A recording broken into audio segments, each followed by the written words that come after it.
सीतापुर का लोकसभा चुनाव अब अपने अंतिम दौर में चल रहा है। ऐसे में सभी प्रत्याशी जोरों से जनता से सामंजस्य बनाने में लगे हुए हैं। इसी क्रम में आज सीतापुर लोकसभा प्रत्याशी सांसद राजेश वर्मा ने बिस्वा में हो रहे कई विकास कार्यों के मुद्दों को लेकर प्रेस कॉन्फ्रेंस की और चर्चा की। लोकसभा के चुनाव को दृष्टिगत रखते हुए आज हमने आप सब लोगों को आमंत्रित किया है। बिस्वा के सभी हमारे इलेक्ट्रॉनिक मीडिया, प्रिंट मीडिया के सभी सम्मानित साथियों, 13 मई को लोकसभा सीतापुर का चुनाव है और उस चुनाव में हम लोगों ने पिछली 2 मार्च से लगातार अनवरत कठिन परिश्रम करते हुए क्षेत्र का भ्रमण किया है और अब 13 मई आने वाली है। 11 तारीख को चुनाव प्रचार बंद हो जाएगा।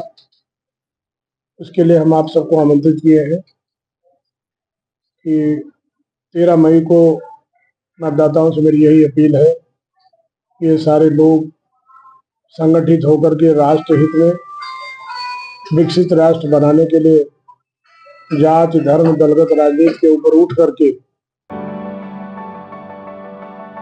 At Singhania Educational Institute, we're not just prepared for the future. We're actively shaping it with technology and innovation. We are preparing to lead tomorrow. Singhania Educational Institute, cultivating knowledge. Bharatiya Janata party को vote देने का काम करें। मैं सभी अपने मतदाता भाइयों से भी अपील करूंगा कि सब लोग संगठित तरीके से एक एक वोट डाल करके अपने प्रत्याशी को तीसरी बार भारतीय जनता पार्टी से फिर से अपना सांसद बना करके देश के यशस्वी प्रधानमंत्री आदरणीय नरेंद्र मोदी जी को भी तीसरी बार प्रधानमंत्री बना करके देश के गौरव को बढ़ाने का काम करें। हमारे बीच में हमारे सामान्य जिलाध्यक्ष राजेश शुक्ला जी हैं, हमारे लोकप्रिय विधायक श्री निर्मल वर्मा जी हैं। मैं इनका भी स्वागत अभिनंदन करता हूं और आप सबसे ये अपील करूंगा और एक बात आपसे और कहूंगा कि कल 9 तारीख को हमारे प्रदेश के यशस्वी मुख्यमंत्री आदरणीय योगी आदित्यनाथ जी कम्युनी में, बिस्वा के कम्युनी में पधार रहे हैं।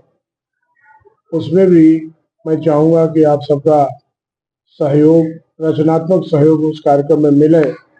इसके लिए मैं आपसे अपील करता हूं। आप सबका बहुत बहुत आभार। ये हम तो विकास के मुद्दे पर चुनाव लड़ रहे हैं। हमने जो विकास किए हैं आपके सामने है। सपोज आप बिस्वा को ही ले लीजिए, बिस्वा के बहुत प्रतीक्षित जो दोनों फ्लाईओवर थे वो निर्माण कार्य आपके बीच में चल रहे हैं।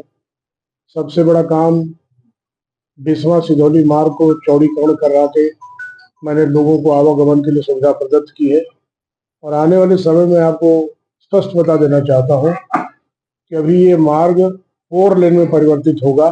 ये बहराइच से जुड़ेगा, देवसा होते हुए, बिस्वा होते हुए ये सिधौली में NH 24 को जोड़ने का काम करेगा।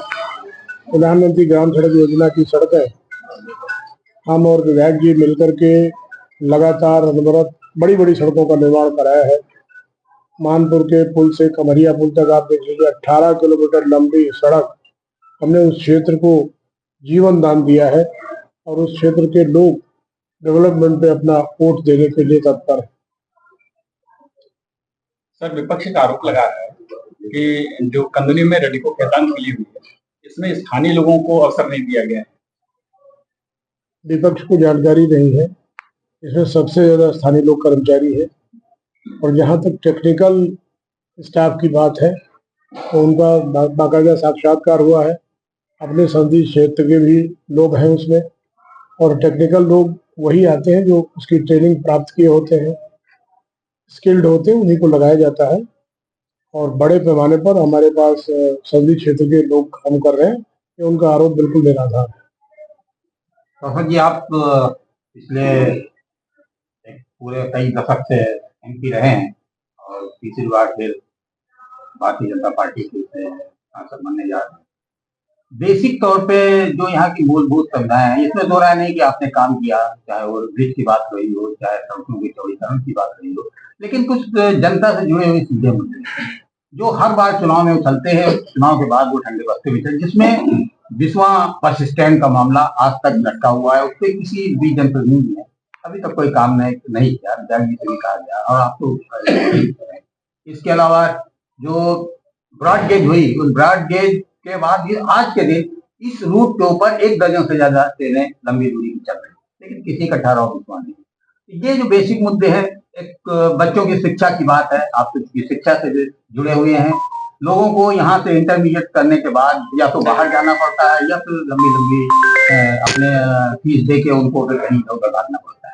तो ये 3-4 ऐसे मुद्दे हैं। क्या इस बार उम्मीद है कि जीतने के बाद जैसा लग रहा है कि आपको एक बड़ा पद भी मिलेगा, मंत्री बनेंगे, ये जो बेसिक चीजें हैं इस पे इस बार आपका क्या रुझान रहेगा, इसको करने में कितना आपकी जो है ऊर्जा लगेगी?